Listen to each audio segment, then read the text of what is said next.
একদিকে বৃষ্টি এবং তার পাশাপাশি যেভাবে ব্যারাজ থেকে জল ছাড়া হয়েছে সেই জল ছাড়া কিন্তু ম্যানমেড বন্যা, এমনটাই বলছে রাজ্যের শাসক দল তৃণমূল কংগ্রেস।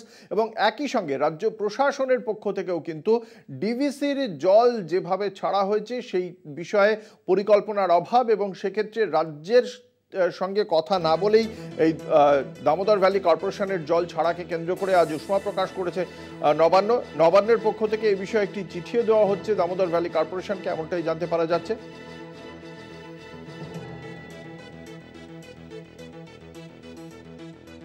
আপনাদের জানিয়ে রাখি, নবান্নের পক্ষ থেকে এই বিষয়ে সুস্পষ্ট বার্তা দেওয়া হয়েছে ডিভিসি কর্তৃপক্ষকে, এবং সেই বার্তা দিয়েছেন রাজ্যের মুখ্য সচিব।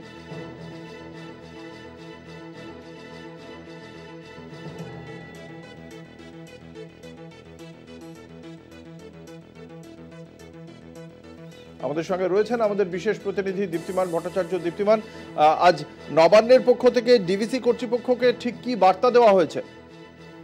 দেখো, একদম স্পষ্ট আজকে যে বৈঠক ছিল, আজকে মুখ্য সচিবের একটি বৈঠক ছিল এবং সেই বৈঠকে কিন্তু কড়া বার্তা দেওয়া হয়েছে এবং সেখানে কিন্তু স্পষ্টতই বলা হয়েছে যে সেচ দপ্তরের সঙ্গে কথা না বলে যেন কোনো রকম ভাবে জল ছাড়া না হয়।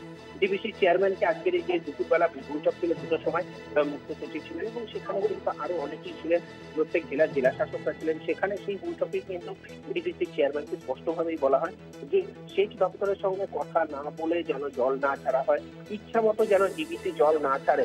এর আগেও আমরা দেখেছিলাম প্রি মনসুন যখন বৈঠক হয় সেই সময় কিন্তু মুখ্যমন্ত্রী মমতা বন্দ্যোপাধ্যায় বারবার এই প্রশ্নটা তুলেছেন। তিনি দিল্লিকে জানিয়েছেন, গতবারও তিনি জানিয়েছেন, প্রত্যেক বছর বর্ষার আগে মুখ্যমন্ত্রী কিন্তু এটা নিয়ে সরব এবং তিনি বারবার বলেন যে ডিবিসি যেন জল কথা না বলে জল যাতে না ছাড়ে, এবং সেটাই হলো আজকে সকালেও কিন্তু কথা না বলে বেশ কয়েকটি জায়গা থেকে জল ছাড়া হয়েছে, জল ছেড়েছে একাধিক জলাধার থেকে, এবং এর ফলে কিন্তু হুগলি, বীরভূম, মেদিনীপুরের একাধিক জায়গায় কিন্তু বন্যার পরিস্থিতি তৈরি হয়েছে।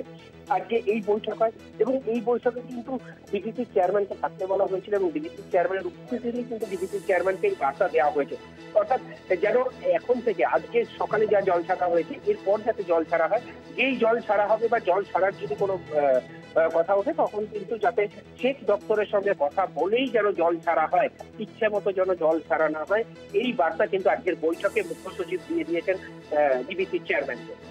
দীপ্তিমান, যেটা জানতে চাইবো যে আজকে ডিভিসির পক্ষ থেকে এখনো পর্যন্ত কতটা জল ছাড়া হয়েছে, এবং সচরাচর দেখেছি এই রকম জল ছাড়লে পার্শ্ববর্তী সংলগ্ন গ্রাম বা ওই এলাকাগুলি পুরোপুরি প্লাবিত হয়ে যায়, আজকে সেই বিষয়ে কি বা কি রিপোর্ট রয়েছে নবান্নর কাছে? দেখো, এখনো পর্যন্ত যেটা জানা যাচ্ছে হুগলি, বীরভূম, মেদিনীপুর এই তিনটে জায়গায় কিন্তু জল ছাড়া হয়েছে, এবং কতটা জল ছাড়া হয়েছে কি বিষয়, যেহেতু মিটিং কিছুক্ষণ আগেই শেষ হয়েছে, সবে শেষ হয়েছে, সুতরাং এই বিষয়গুলো আমরা হয়তো আরেকটু সময় গেলে পরে আমরা বুঝতে পারবো। তবে এই তিনটে জেলা নিয়ে কিন্তু তিনি স্পষ্ট বলেছেন যে আজকে সকালে যে জল ছাড়া হয়েছে তাতে কিন্তু এই তিনটে জেলা, মূলত হুগলি, বীরভূম এবং মেদিনীপুরে কিন্তু বন্যার পরিস্থিতি তৈরি হয়েছে, অর্থাৎ যে জলটা ডিবিসি ছেড়েছে তার থেকে কিন্তু এই এলাকাগুলোতে কিন্তু বন্যার পরিস্থিতি সৃষ্টি হয়েছে। অঙ্কুর, ধন্যবাদ। আমাদের সঙ্গে ছিলেন আমাদের বিশেষ প্রতিনিধি দীপ্তিমান ভট্টাচার্য।